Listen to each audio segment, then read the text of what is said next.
I didn't notice them at first. That's the thing nobody tells you. They don't announce themselves. There's no dramatic moment, no sudden revelation. They ease into your life the same way damp eases into old plaster, slowly, quietly, until one morning you press your palm against the wall and feel the rot beneath the paint. I had moved into the apartment on a Thursday in late October, the kind of Thursday that feels like it belongs to no particular week, like time itself had loosened at the seams. The building was old, 4 stories of crumbling Art Deco on a street where the lampposts flickered every night at precisely 11 o'clock, as though the city were winking at a joke only it understood. My apartment was on the 3rd floor, Unit 3C, and the landlord, a dry, papery man with hands like old receipts, had handed me the key without making eye contact and told me the radiator sometimes knocked in the night, but that I'd get used to it. I told him I was a light sleeper. He said nothing, just tucked his chin down and walked away, and I remember thinking that was a strange response, or rather the lack of one. The first few weeks were ordinary. I unpacked boxes, arranged furniture twice, bought a houseplant I immediately neglected. I worked long hours and came home to silence and leftover food and the particular loneliness of a new city where you don't yet know which grocery store has the best produce. The radiator knocked, as promised. I got used to it. Everything was fine in that brittle, unconvincing way that things are fine when you're trying very hard not to examine them too closely. I saw the first one on a Tuesday evening in November. A single cockroach, moving across the kitchen counter with that horrible, purposeful speed they have, as though they're always late for something important. I killed it with a shoe and washed the counter 3 times and told myself it was just one. Just one. These things happen in old buildings. It means nothing. I bought a box of bait traps and placed them under the sink and in the corners and behind the refrigerator, and for a while I didn't see another one. For a while I believed I had solved something. But the bait traps were gone by morning. Not sprung, not triggered. Gone. I got down on my hands and knees with my phone flashlight and searched every corner, every dark crease where the baseboard met the floor, and found nothing. No traps, no dead insects, no evidence that they had ever been there at all. I told myself I must have miscounted. I bought more. Those disappeared too. I started hearing things at night around the 3rd week of November. Sounds beneath the ordinary sounds, beneath the radiators knocking and the buildings settling and the distant noise of the street. A dry, papery rustling that seemed to come from inside the walls themselves, from somewhere behind the plaster, rhythmic and faint and utterly wrong in the way that only sounds you cannot explain are wrong. I pressed my ear to the wall above my bed one night and listened, and what I heard was not the sound of pipes or wind or any mechanical thing. It was the sound of movement, of many things moving slowly and deliberately in the dark behind the wall. I called an exterminator in December. He was a cheerful man who smelled of cigarettes and industrial chemicals, and he walked through my apartment with a flashlight and a practiced eye and told me what I had was a significant infestation, more than he'd seen in a while, and that I'd need multiple treatments over several weeks. He sprayed and sealed and left me a list of instructions, and I followed every one of them with the kind of obsessive precision that fear produces in otherwise reasonable people. I bagged my food. I sealed every crack I could find with caulk from the hardware store. I checked every surface before I touched it. I slept with the light on. The treatments didn't work. Or rather, they worked in the sense that the visible population decreased.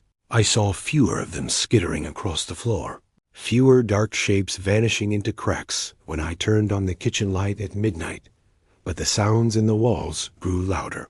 Whatever I was doing was driving them deeper into places I couldn't reach, and they were not dying there. They were waiting. It was in January that I began to understand the true shape of what I was dealing with. I had gotten up at 2 in the morning for a glass of water, moving through the dark apartment with the ease of someone who has memorized every obstacle. And as I reached the kitchen, I became aware of a stillness that was different from ordinary quiet. I stood in the doorway and did not turn on the light and just listened, and the entire apartment was silent. No radiator, no street sounds, no rustling, nothing. The silence was total and dense and somehow textured like a held breath. And then the refrigerator hummed back to life, and the moment broke, and I turned on the light and saw that every surface in the kitchen, the counter, the stovetop, the face of the refrigerator, the inside of the sink, was covered, every inch of it. A living carpet of movement that scattered the instant the light hit it, pouring into the cracks, into the drain, under the refrigerator, into the space between the stove and the wall, disappearing so fast that within 3 seconds the kitchen looked almost normal, just a few stragglers still vanishing into shadow. I stood there for a very long time. I didn't scream. I didn't move. I just stood in the doorway and understood with a cold and total clarity that I was not living in an apartment with an infestation. I was living in their space. I was the intrusion.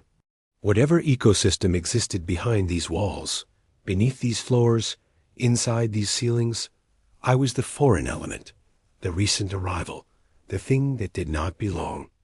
I started finding them in places that had no logical entry point. Inside a sealed box of pasta. Inside a glass that had been sitting face down on the counter. Once in the pocket of a jacket that had been hanging zipped in a closed closet. I don't know how they got into that jacket pocket.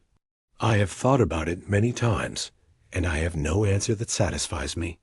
I only know that when I reached into the pocket that morning and felt the small, hard body against my fingers and the frantic movement that followed, something in me shifted, some foundational sense of the boundary between my space and theirs collapsed entirely, and it has never fully reassembled itself. The exterminator came back 4 more times. Each time he seemed less cheerful. By the 3rd visit he had stopped making small talk, and by the 4th he stood in the middle of my kitchen with his flashlight pointing at the floor and said something I have never forgotten. He said he'd been doing this for 22 years, and he'd never seen a building like this one. He said it the way someone says something they've been trying not to say, with a kind of reluctant gravity, and then he packed up his equipment and submitted an invoice, and I never heard from him again. I began to leave. Not all at once.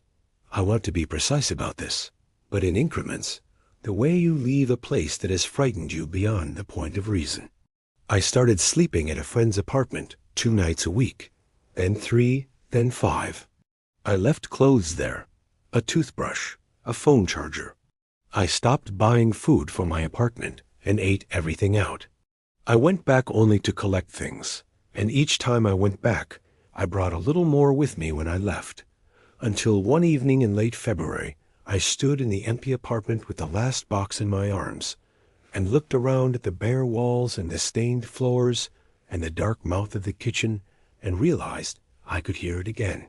The sound in the walls, louder now, the dry, impatient rustling of things that had been here long before me and would be here long after. And I walked out and closed the door and posted the key back through the mail slot without knocking. I don't know who lives there now. Sometimes I look the building up, the way you look up an accident you witnessed, searching for closure you never find. The listing reappears every few months, always with new photos, always with the same language about original architectural details and the vibrant surrounding neighborhood. The rent is a little higher each time. Someone always takes it. I sleep with the light on now, even in my new place. I check the kitchen before I go in. I keep the food sealed in hard plastic containers. These are habits I've tried to break and cannot. My new apartment is clean, modern, sealed tight with double-paned windows and fresh caulk, and a building manager who responds to emails within the hour. By every reasonable measure, I am safe. But sometimes, late at night, when the building has gone quiet and the city outside has settled into its low, murmuring dark, I hear something in the wall beside my bed. Just a faint sound. Just a dry and papery rustling, barely there, rhythmic and patient, like something counting time. And I turn the light on, and I lie there, and I wait for morning.